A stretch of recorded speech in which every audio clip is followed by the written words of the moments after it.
Welcome to the Night Tube. I'm Stephen Knight, and it's a great pleasure to welcome Dr. Lyell Asher. Lyell, how are you? Very good, Stephen. Thank you. No problem. I spent a good, solid hour and 20 minutes watching the excellent documentary you've sort of put together. It's on Pete Boghossian's YouTube channel. I know it's also been split up into sort of bite-size portions as well, and it sort of deals with the issue of colleges and why. I think the title is "Why Are Colleges Becoming Cults?" So Yes.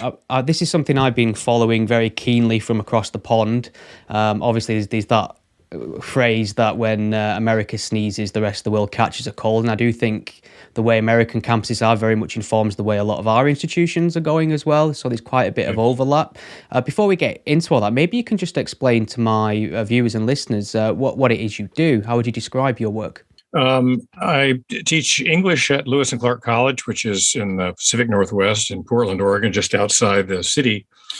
And I teach, because it's a small college, I'm not solely responsible for teaching, just Shakespeare or Renaissance courses.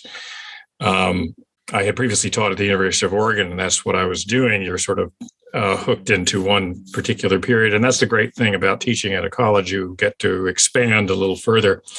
So I teach courses in Shakespeare every semester, survey courses in English literature. I've taught classes in Montaigne and modernity, starting with Montaigne, going right up through the 20th century. And a course in the novel, which I just got finished teaching 15 minutes ago. And that course goes from Jane Austen to Milan Kundera. Shakespeare not been cancelled yet? Not been canceled. No, not if I can help it. So every semester I've been teaching a 300 level course in Shakespeare for, I think probably 15, 20 years now. So maybe explain to us a little bit about how you got involved in speaking out against what you see as sort of, I suppose it's been referred to as sort of institution capture. The word woke's thrown around a lot, which we'll probably get to momentarily. But why did you decide to stick your head above the parapet? Because as we know, people that do tend to take a stand against the sort of extreme left-wing ideologies do tend to not fare very well in terms of their livelihoods and their reputation. Why did you decide to step up in that sense? Well, I've been doing it for a while now in print, but also just personally at my own institution. I guess my head has been above the parapet for at least 12 or 13 years. And so I started writing about it in 2016 and 2017. 2016, I published an essay in the American Scholar called Low Definition in Higher Education. And that was sort of my first foray into it. And I realized that it was something I enjoyed doing because I felt there was so much at stake. And trying to understand why I do it and why some others don't, the best I can come up with is that college really changed my life at a very early age. I went to college and I had, been interested in ideas in high school, but school wasn't for me particularly. And I went to college and it changed my life. I got some very good teachers. I was around very smart people. And it's one of those feelings you have. Had I not, gone to this particular school, had I just, basically gone to a college where I would be continuing high school, my life would have been so much different and I think immeasurably worse. So when the institution that has done so much for me is threatened, I just don't know how one doesn't speak up. It was never really a choice, honestly. I just knew I had to do it. And so that essay got, a lot of, I got feedback and something you don't get when you're publishing your scholarly stuff most of the time. People read it and take issue with it and then it's forgotten. But, I felt I met a lot of people as a result of that essay. And then I began writing in Quillette. But actually, the big essay that came out of this was one published in the Chronicle of Higher Education in 2018, which was about ed schools, how ed schools became a menace. and it was a 5,500 word essay. And I won't say it's enjoyable, but I felt like I had to write it, and I felt a great deal of accomplishment after I did so, because I had finally put in words what I'd been thinking and worrying so much about for several years. Was there a sort of flash point that made you think, right, now is the time I need to start writing, when you first started, putting down into words how you felt about this? Was there an incident or a moment where you thought, this is it, I can't remain silent any longer? Yeah, there were two. The first one, which is one that I recount very early on, I think in the video series, where a poster had gone up on campus, and it was understood to be or represented as racist, and one could easily interpret it that way. Come to find out, it was actually an anti-racist student who turned out to be a minority student, but we only found that out on the sly. And there seemed to be a great interest in keeping the story as it was first presented. And this made no sense to me, because when you discovered that, in fact, there wasn't a racist incident on campus, and you should have been joyous at that fact. But I didn't see any joy. What I saw was a cover-up. So that's when I really got in the thick of it on campus. And then 3 years later, you would have thought they would have learned their lesson. And then something even worse blew up. Another incident described as something racist, and it turned out to be just the opposite. The N-word had been supposedly chanted, and we were told this by a dean who was just livid, understandably so. And this chanting was described as racist chanting going on in the dormitories. This was delivered to an entire faculty, and we were all shocked. But within 24 hours, I had discovered on my own that, in fact, it didn't happen the way it was described. And the only person chanting the N-word was a Black student, and he was doing it as a sign of affection to his white friend. They were friends and had been for a long time.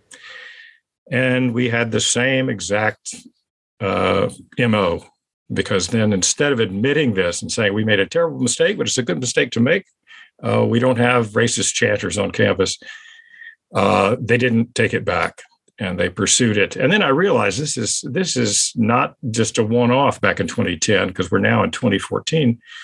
There's something going on here. And then I began, looking around the web, thanks to FIRE, the Foundation for Individual Rights in Education. And I realized this was not a local problem, that it was much larger. And so anyway, I began doing my own research just online in between conferences with students, and began realizing where it was coming from, noticing that many times, if you trace these things back, you'd find an administrator, not always, and 9 times out of 10, those administrators would come from schools of education. And that was what got me on this track way back in 2015. You touched on something interesting there, I suppose. Two issues, really, I suppose, circling back to the N-word, which I know is very tricky territory. I mean, this is something that's hypersensitive in the States. The UK doesn't quite have the same relationship with that word. I'm not saying you can just throw it around in conversation. Obviously, it is a racial slur. However, yes. I do feel, even in America, just several years ago, it would be possible to utter that word in its fullest in the context of discussing it. And it feels like now we all have to say the N-word, which I maybe it's a fair compromise. It's not something it's not a hill I particularly want to die on. But does this circle back around to this idea that you discussed in your documentary piece about it being impact versus intention that's important nowadays? Yes. Yeah, one of the points I make is this, I think it was maybe video 7 or 8, about the use of intention versus impact. And that was something, as I mentioned, I first heard in 2010.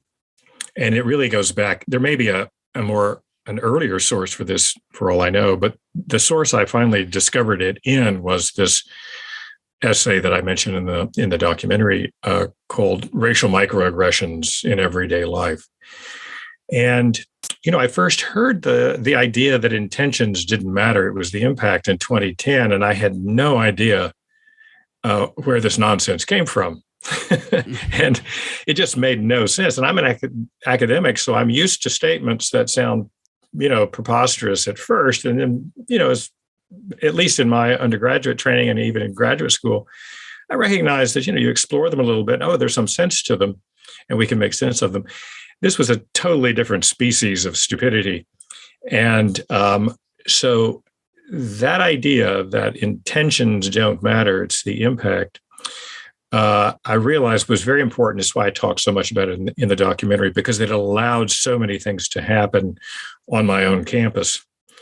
It was the excuse that was always used. It was a great way to cover up things. For example, if people thought that that the N-word was being used in a malicious way, and if it was advertised as being that way by, say, administrators, then it basically didn't matter, they said, that they were wrong. It didn't matter that they had misjudged the entire scenario. But of course, this is not something they practice in their everyday lives, I'm sure.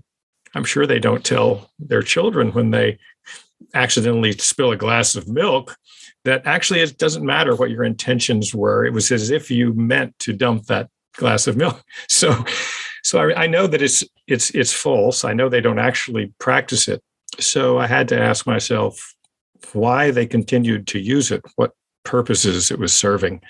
And so the documentary got into that a little bit. I don't know if we want to talk about that anymore, but well, I found it fascinating because this is something I wasn't aware of, but I was familiar with the case you discussed in the documentary about the email that went out about culturally insensitive Halloween costumes on American campus, yes. and the pushback to that and the controversy that ensued. But what I wasn't aware of is that they actually included examples of culturally insensitive costumes and racial stereotypes in that very email. So that kind of puts to bed this idea of its intention, rather its impact rather than intention, doesn't it? Well, and that very email, as you know, actually used that dichotomy. It said, it may not be your intention, it's the impact. And I remember looking at this and see the other thing that I was so struck by, nobody, as far as I could tell, actually followed those links or even went to the website. What I found is, very often is the case. I always tell my students this: never take anything secondhand. Go to the source, read the letter, follow the link, see where they lead. And then I looked at that and I could not believe my eyes, because the website this is directed students to, all 6,500 undergraduates at Yale, was a kind of, I suppose, well-meaning website. But even that website collects these images with just a little bit too much enthusiasm for my taste, if you know what I mean. Yes. and then you have these, again, unintentional bits of absolute nonsense. I mean, one of the suggestions on this website is, if we had it to show you, you could see it, but the implication there is that depicting someone in, say, a veil, or if they're wearing what they described as Arab dress, this was automatically racist.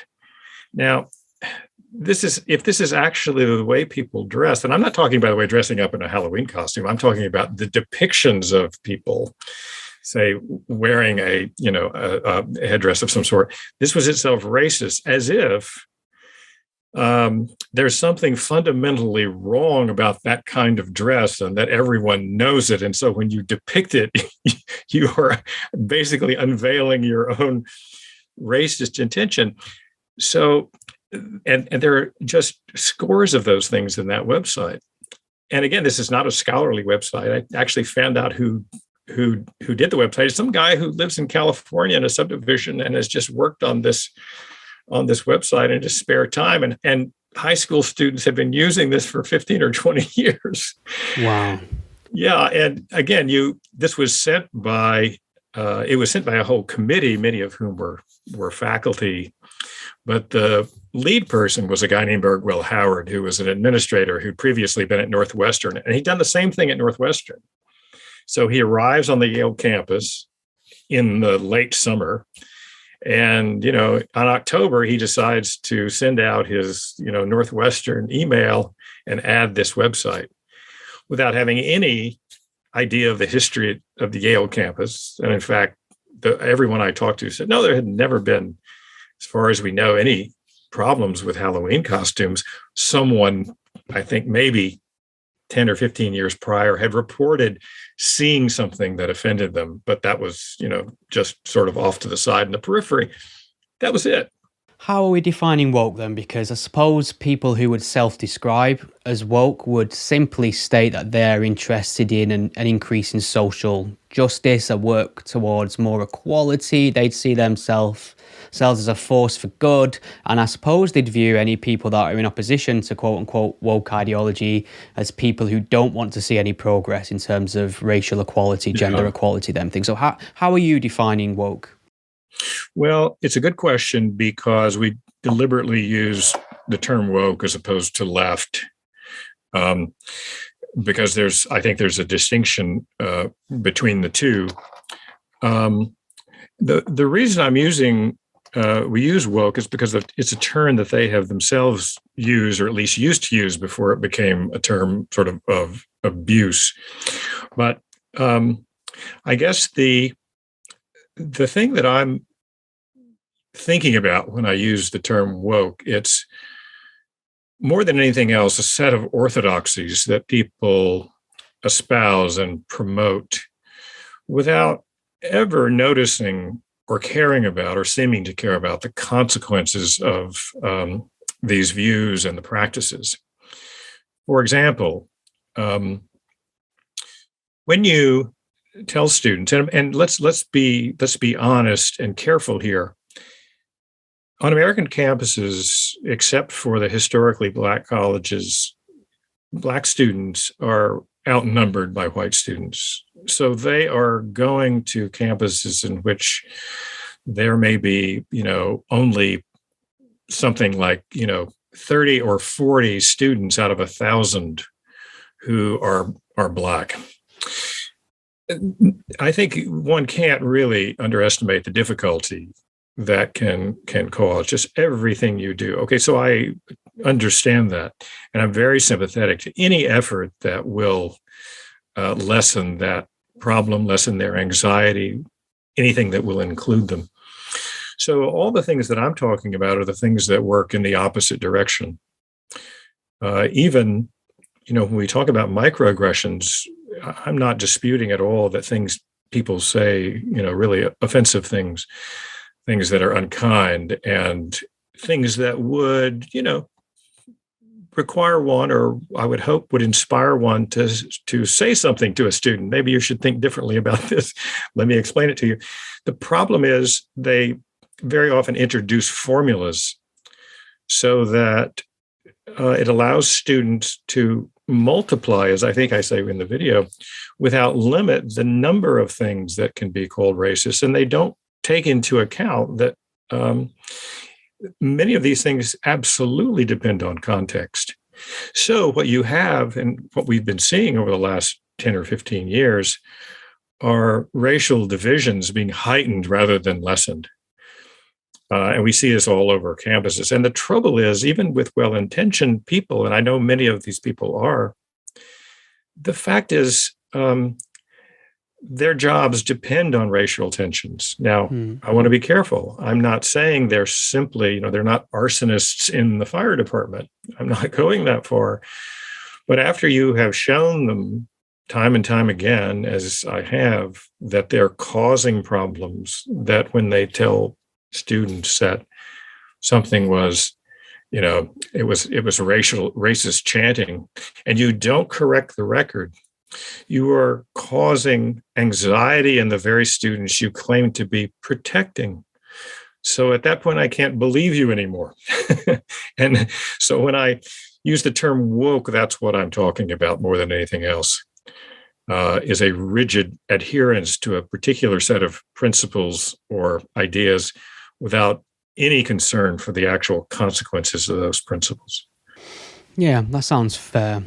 And I suppose, I mean, just as a sort of general perception, obviously, I mean, you in the documentary yourself acknowledge the historical racism, how serious that is, and how it should be taught. Obviously, still, and obviously this, racism still exists. It's still a problem that needs to be challenged in every Yes. way, of course. But it feels like it would be silly not to acknowledge that significant progress has been Yes. made, and we seem Yes. to be living in possibly the best time in terms of diversity, race relations, individual freedoms. However, college campuses seem utterly obsessed with pointing at fascism everywhere they imagine it to be. They're constantly in desperate need to challenge white supremacy or white nationalist or racist, however you want to term it. What is this strange desire we have where there's a sort of supply and demand problem on campuses where everything seems focused on race? Well, it's the question. What is this coming from?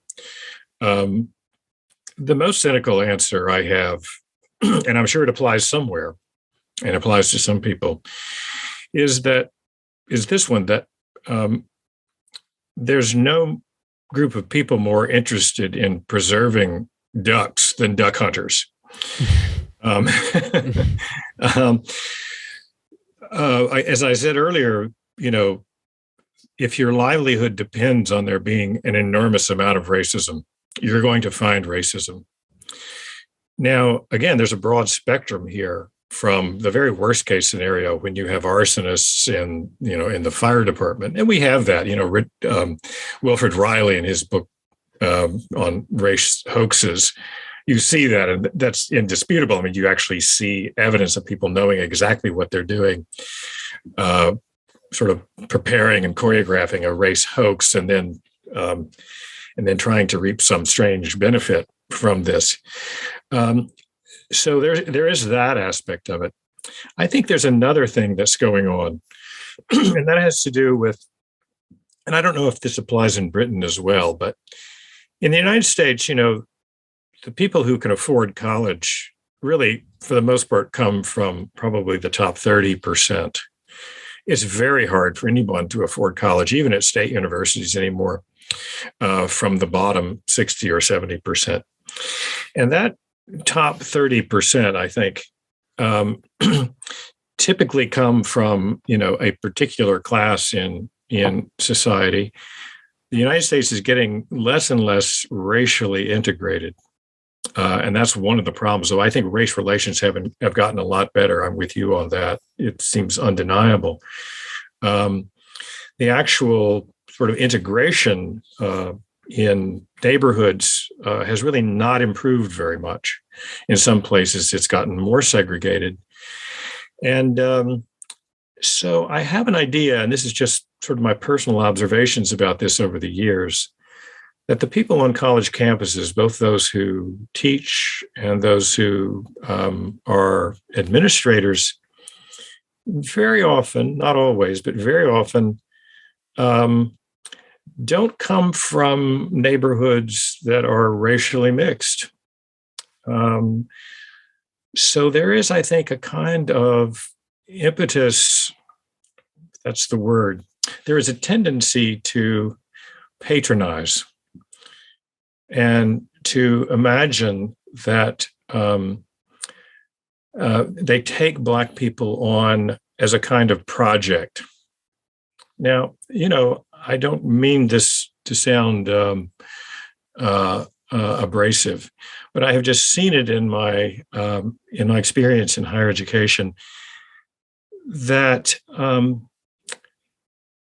very often they're shocked when if they hear someone like John McWhorter or Glenn Lowry say, I'm sorry to disappoint you, but my everyday life does not actually involve the kind of racist hellscape that I'm constantly told I'm supposed to be experiencing. And the curious thing is that, if I heard that, I think I would, and I had thought otherwise, and I was hearing two Black people tell me this, I'd take an interest in that. I'd want to hear more about that. And I find the answer for most academics is just the opposite. They don't want to hear that. And so, I'm trying to sort of figure out where that's coming from. And I think a lot of it is a kind of bad faith. Um, it's a way of sort of feeling very good about oneself by putting oneself in the position of a protector, and the one you're protecting has to be always in the position of a helpless victim. And again, I understand that tendency, but it has huge consequences. And the worst consequence of all is very often that it weakens the people that you are claiming to help. And that's what I'm seeing so much of in higher education. I don't see Black students thriving under the care and tutelage of this kind of ideology.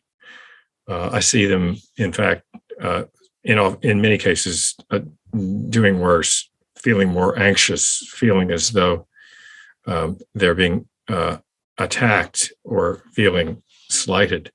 I can kind of understand the way the administrative bodies behave in regards to this ideology, and certainly those in positions of authority. What I really struggle to get my head around is the idea of students self-imposing this ideology on themselves. I'm talking about self-imposed speech codes, what words are acceptable, what words aren't, what you may read, what you may not read, what you may watch, who you may listen to.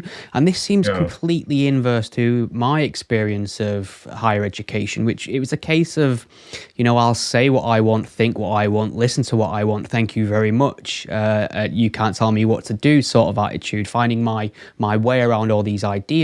Now it seems like students are actually imposing a myopic worldview on themselves. So how do we explain this sort of self-censorship? Yeah, this is my experience was yours, Stephen. When I went to college, I was just amazed at the freedom that one had on a college campus. One was given, I mean, this is when, at least on the college campus that I went to, the drinking age was 18. And this was a big deal. I came from the dry state of Kentucky, if you can imagine that, and went to the very wet. I mean, the whole state wasn't dry, of course, but they have dry counties in Kentucky. Isn't Kentucky famous for bourbon as well? Indeed, it is. Those two go together, Right. The first makers of bourbon, as W.H. Auden said, were Baptists who considered drinking a sin. I think he applies it actually to smokers, if I'm not mistaken.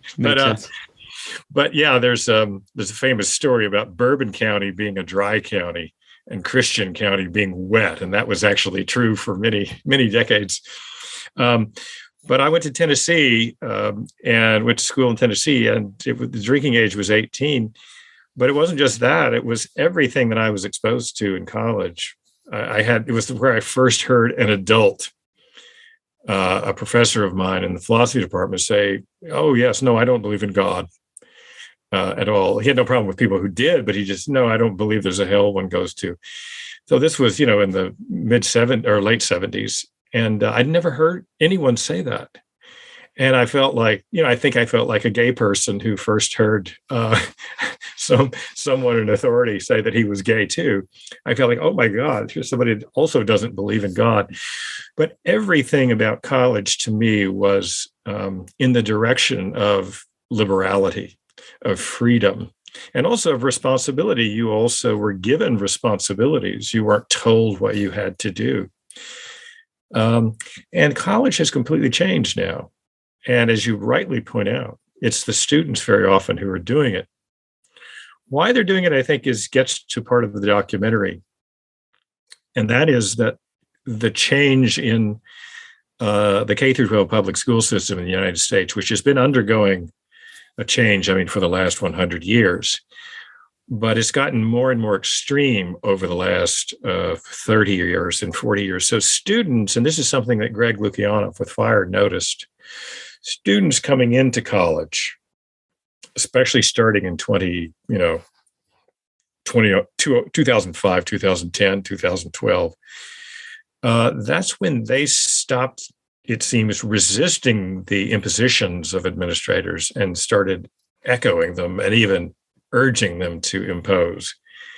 And I think that comes from, it's not only due to this, but I think it comes from the K through 12 system in the United States, where students have, gotten this from some of their teachers, some of the administrators, and in the old days, to be a good student was to get an A in biology, an A in math. Now there are some other things you can be a good student with, and that involves, I think, towing the line of sort of the politically correct attitudes towards speech, towards race, towards gender. So when they get to college, and this has been happening, gradually, they want it there too. And they've been successful because now they have administrators who are willing to listen to them and, in fact, encouraging them to help impose these kind of restrictions. Well, I suppose, a trend in general is people of a certain generation looking at the new upcoming generation and thinking that's regressive. We're all concerned about the new generation. And a lot of the time it can be a case of we simply don't understand, or we're falling into that middle-age trap of going further towards conservatism. How can we check ourselves here and make sure we're not just, grumpy old man looking down at these, young students and their new Yes. ideas? Well, it helps me when I go to class and Right. I actually see most of the students I deal with. Now, maybe some of these are self-selecting, right? They come to my class. Maybe I have some kind of reputation I don't know, and don't really want to know. But honestly, most of the students in my class really want to talk about ideas. They don't want for discussions to be curtailed.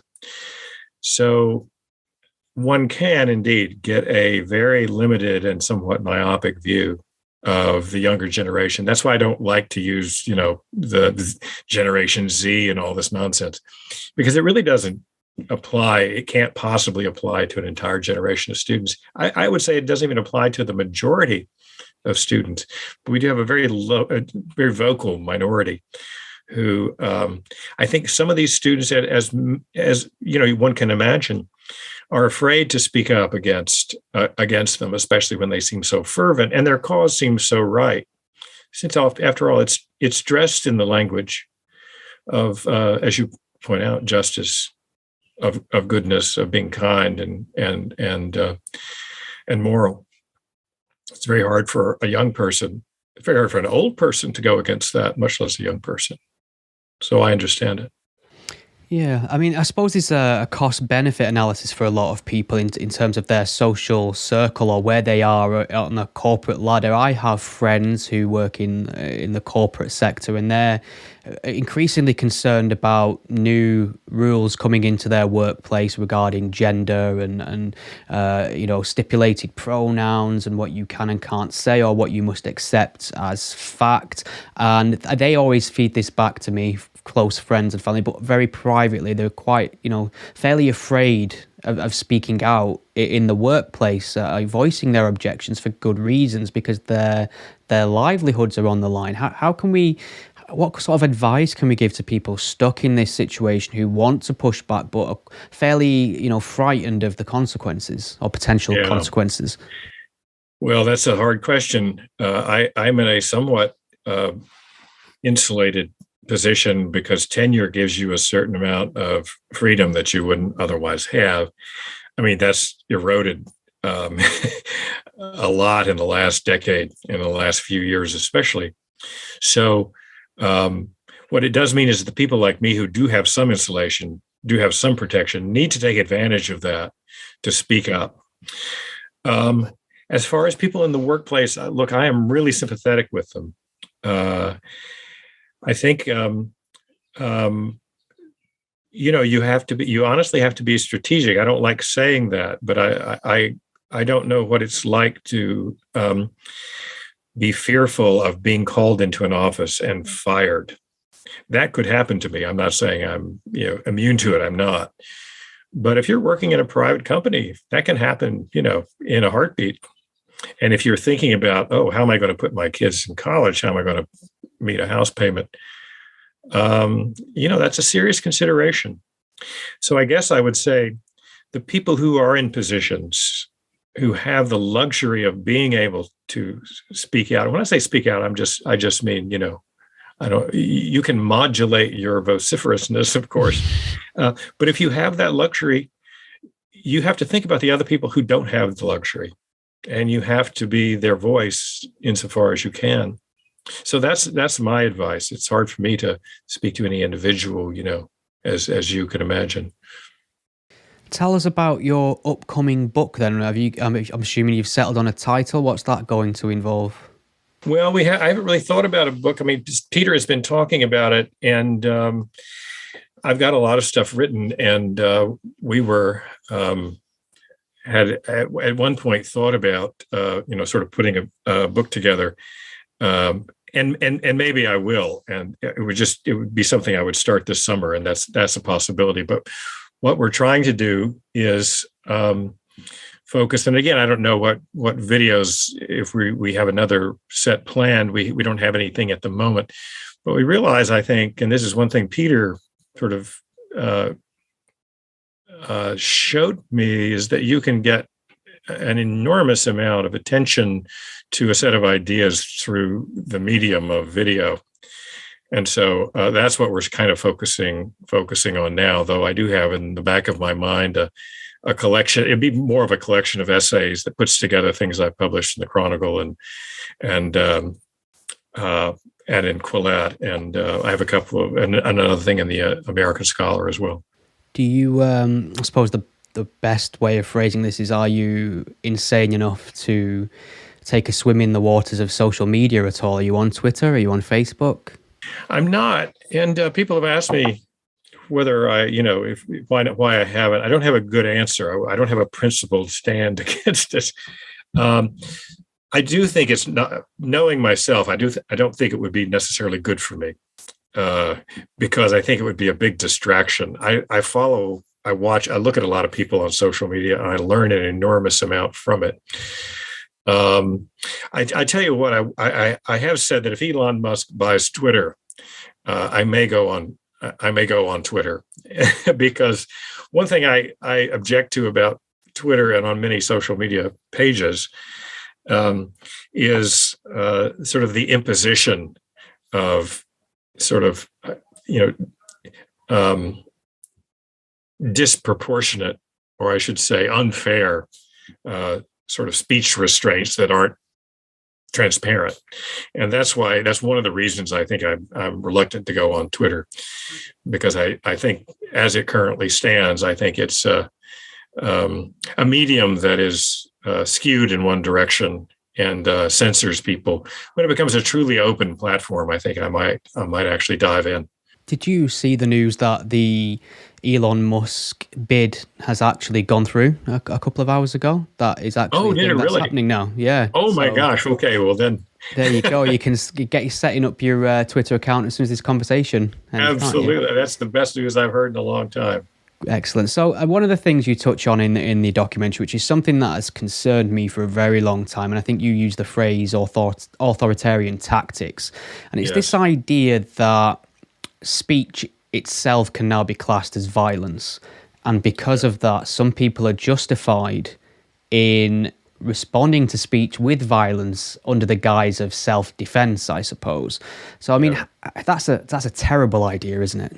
Yes, it's a way of shutting people up. And again, it's always used asymmetrically, isn't it? I mean, that's the remarkable thing. Speech is violence only in one direction. The fact is, and this, I'm sure, free speech is a very small window in human history. The natural tendency is to shut people up who you don't agree with, to indeed use violence. So the achievement of the idea of freedom of speech, the basic difference between words and actions, is so crucial to everything. I mean, it's really the platform on which everything else depends. And this is the most worrying thing of all. I mean, I even had the president of my college, I think a couple of weeks ago, actually sent out a letter to all the undergraduates and administrators and faculty wanting to say that we needed to respect one another's opinions a little more, but he first had to sort of offer this claim, not only ludicrous but dangerous, that freedom of speech has a long association with white supremacy. This would be like saying, highways have a long association with kidnapping. If you're telling me that people kidnap people and they use highways to move them from one place to the other, I say, yes, of course, that's right. But the idea that highways are associated, and the idea somehow they have some particular association with kidnapping, not with, say, ambulances taking sick people to the hospital. So, and this is from adults. These are people in their 60s and 70s who are now saying these kinds of things. And it's so dangerous. People have no idea. And this is the other thing. You can only say these things in a historical vacuum. And by that, I mean where people know nothing about history. And again, I don't fault my students. My students are eager, they're curious, they're as good as any students I've ever had. What's different about them is that they, I think, know less about the world than my generation did, for reasons I think that are hard to explain. Although I'm not sure about that kind of a large claim. But I think one thing that made the difference was when you grew up in the 60s and 70s and you knew about the war in Vietnam, you knew about Solzhenitsyn. Many people in my high school knew who Solzhenitsyn was, and I went to a rural high school in Kentucky. I've asked students upper level students in my second and third year class, they've never heard of him. And if you haven't heard of Solzhenitsyn, you have no idea, generally speaking, about what the Soviet Union was like. Is it not part of the issue as well? I mean, it's funny that you mentioned that free speech has been lumped in, the concept of free speech has been lumped in with white supremacy. I mean, when I think about free speech, I think about John Stuart Mill and even the First Amendment to an extent. I mean, it's this beacon of liberalism to me, that all of the rights come from. However, it does feel in the modern era that people on my side of the camp, and I would consider myself left-wing, centre-left, are very reluctant to defend the principles of free speech. And it seems like that arena has been ceded to people on the right. It seems like they're unapologetically pro-free speech, or at least they make the right noises in that direction. I mean, how did that happen where something which seems like a very liberal lefty principle, depending on how you're defining that left-right divide, now seems to be something that the right have ownership of? Yeah, it's a difficult question, and it's a real test, isn't it? You find out who really believes in the principle of free speech, and this goes both ways, right? If someone on the right defends a person on the left to, talk about the virtues of communism, then I know that person actually believes in the free speech as a principle, right? And the same goes for people on the left. And the trouble is, there are very few people who actually hold that principle. I'll just tell you something from my experience I think it was the 7th or 8th grade in my high school, my middle school.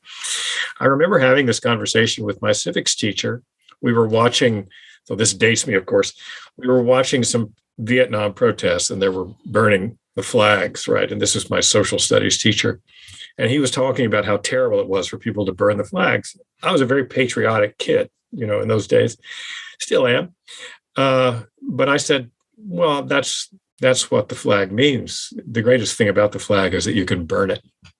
And so this produced this back and forth for a while. And he suggested I didn't actually believe what I was saying. And I said, well, there's a flag up on the bulletin board. It was hanging, in the old days, they used to have the American flag that was sort of hanging out. And I said, I'll burn that one. He said, well, you can't burn it, but I'll give you a pair of scissors.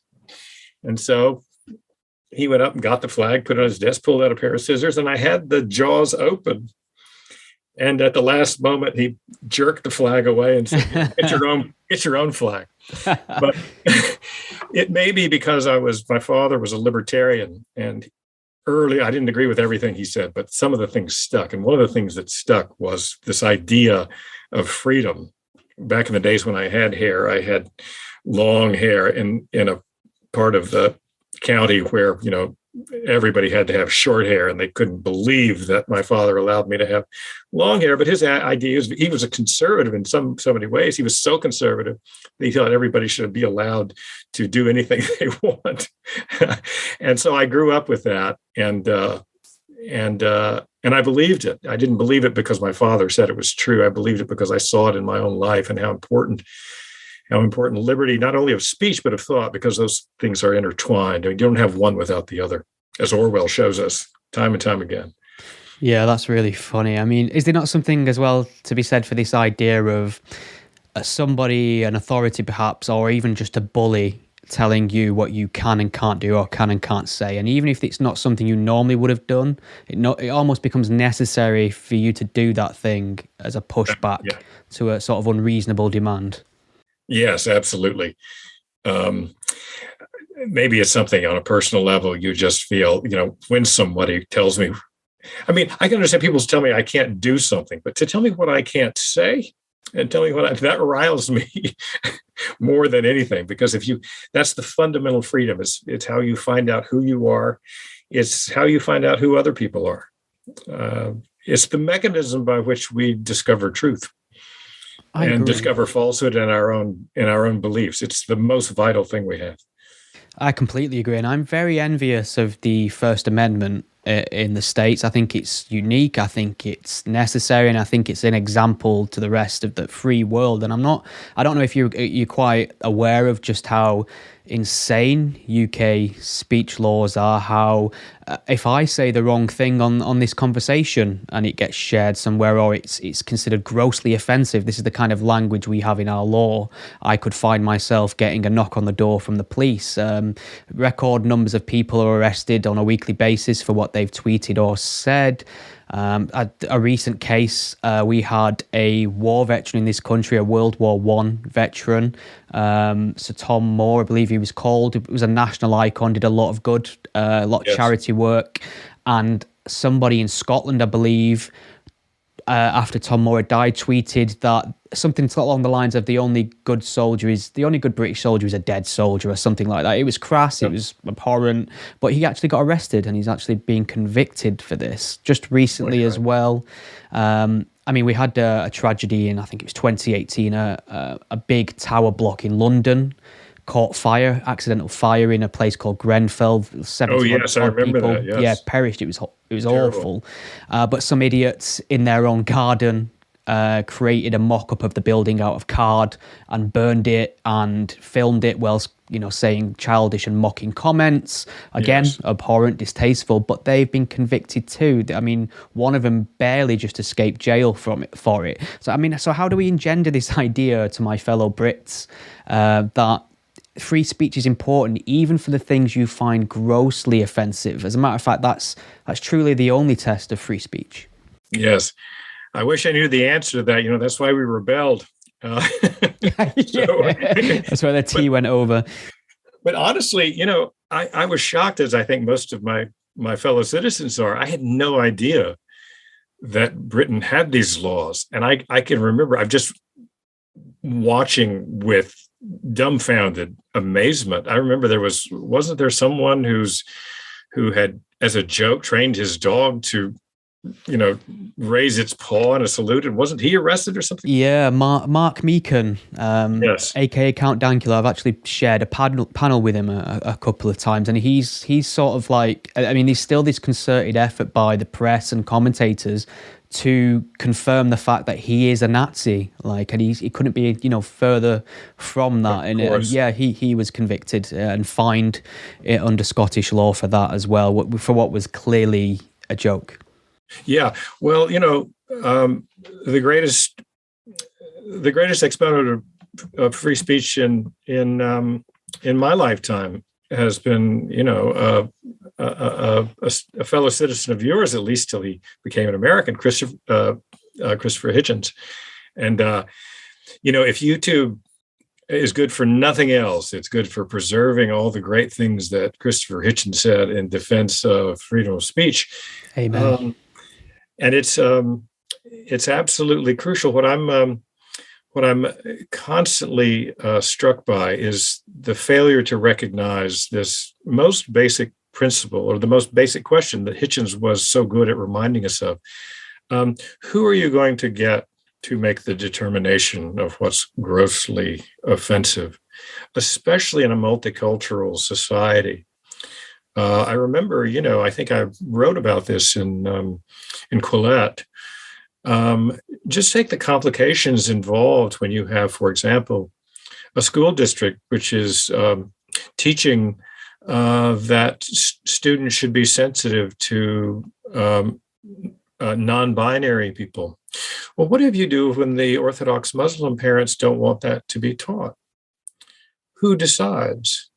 There's simply no way to be in an actual thriving multicultural society without a very wide tolerance for freedom of speech and the freedom of expression of ideas, because there's simply no way, nothing of importance that can be said that won't offend somebody. So instead of going in the direction of saying, and this is what you often hear, we live in a multicultural society, therefore we have to be very careful about what we say, and we must, in fact, be so careful that we must be willing to punish people who offend other people. That's exactly the wrong approach. We have to go in the opposite direction. So Britain, if it wants to be truly multicultural, I would say it has to be open to a lot of different ideas, because everybody coming into the country will have ideas that will be offensive to people who are already there. And so if we're really going to be open to them, we have to also be open to their ideas as well as our own.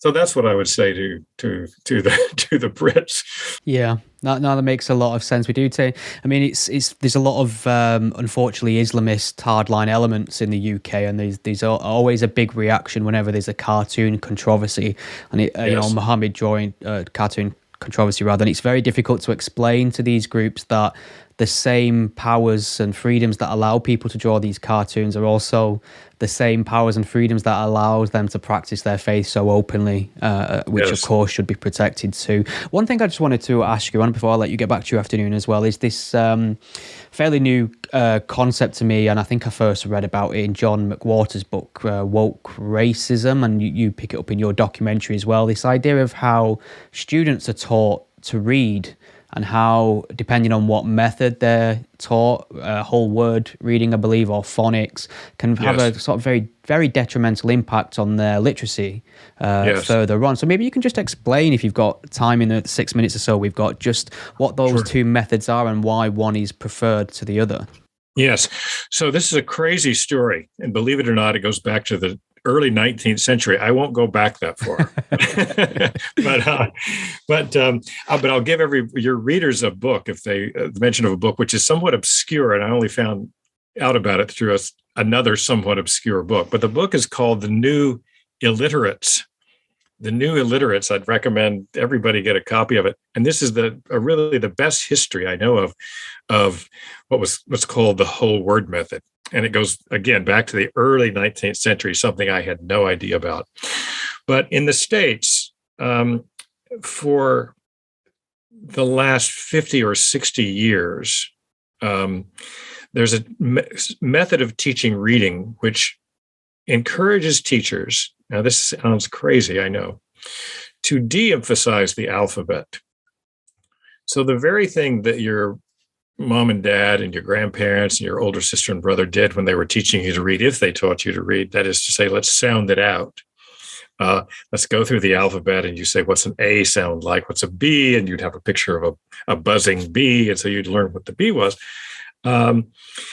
So instead of emphasizing phonics, the way letters and letter combinations sound, it was suggested, and then this goes back, we could take it to its second phase, which is in the 30s and 40s, and then a new phase in the early 80s.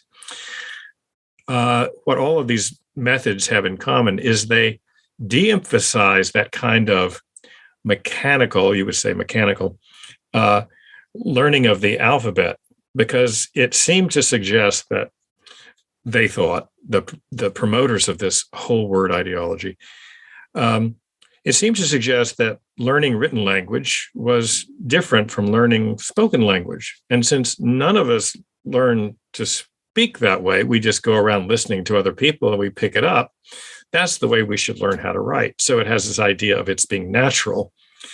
And it's also, there's no sort of rote memorization. There are no sort of lessons that are involve drills, all bad things, But of course, what linguists tell us, and it's very clear, is that actually learning how to write and read written language is a relatively new development in the human experience.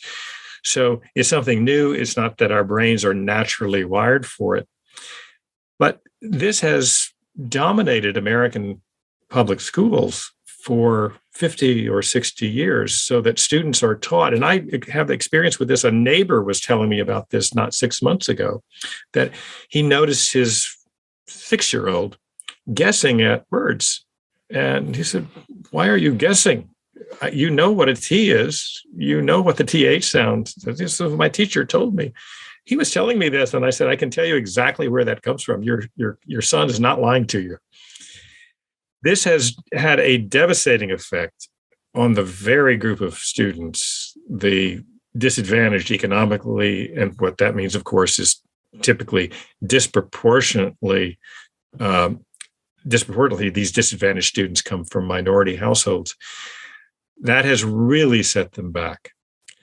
And of course, kids who grow up in a household, and I make this point in the video, in households where they have families, where they have books around, very often they're learning how to read just by sitting around the table, by sitting on the couch with their mom and dad, with their grandparents. The kids who don't have that, the ones who need this kind of phonics instruction, see and say, as we used to call it, right? They're the ones most hurt by it. And the other thing is, it's not as if this has been hidden. We've known this for decades. And in fact, in 2000, there was a big study saying we've got to stop teaching students to read in this absurd way. It's really hurting people.